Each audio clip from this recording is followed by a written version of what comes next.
Okay, this is 5 Minutes with Lyssa. Today, we are going back to one of the foundational documents in the profession of Agile coaching. Sungbin is translating this document into his language, and he has asked a really, really good question.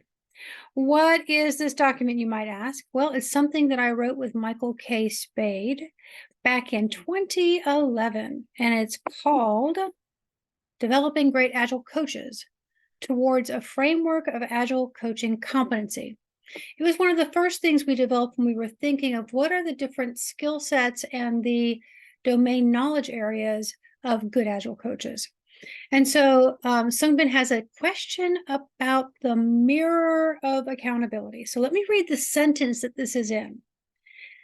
Coaching and facilitation are related areas of expertise.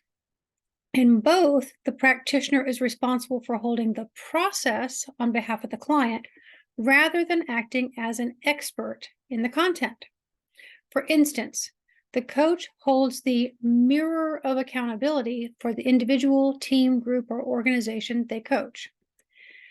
So what is this mirror of accountability, Sungbin wants to know?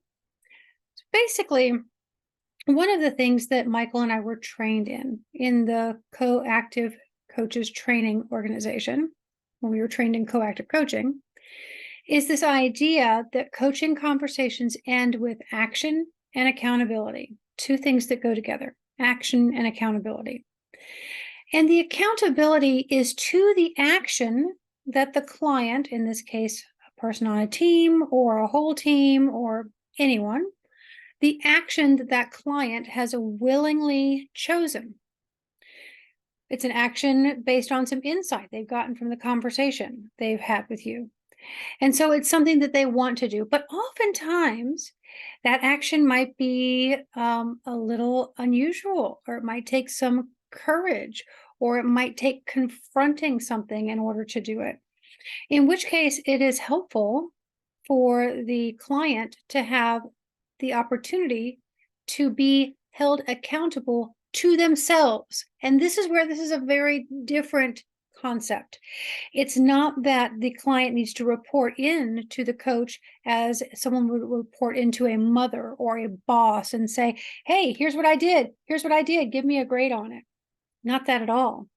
It's that the coach is holding what we call the mirror of accountability. So just imagine holding a mirror up in front of someone's face so that they can see themselves. So often when we hold the mirror of accountability for someone, it looks like this. Someone will say, okay, here's the action I want to take, and then we'll design the accountability.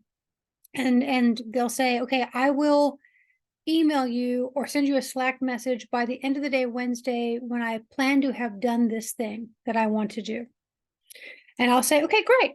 So I'm helping you hold your accountability to yourself. And when you Slack me on Wednesday or whatever, then just tell me what you're learning from either having taken the action or not taken the action. What are you learning so far? And that's what we're most interested in, is catalyzing the learning process for the person rather than them reporting into us how they did. So I hope this is helpful for explaining the mirror of accountability a little bit.